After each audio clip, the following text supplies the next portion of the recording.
Township Entrepreneurs Stories is a web series proudly brought to you by T. We profile small businesses nationwide that are providing services and products ekasi. My name is Nompilo Zungu and I am the founder of a soap and detergent brand called Sipho's Daughter. Currently we operate and manufacture our business at Kwamashu, where we sell and distribute our products.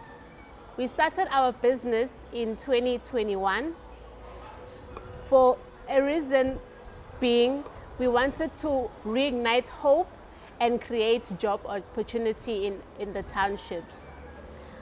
You can get a hold of us on social media at Sipho's Daughter _SA, and you can call us on 068 123 3397.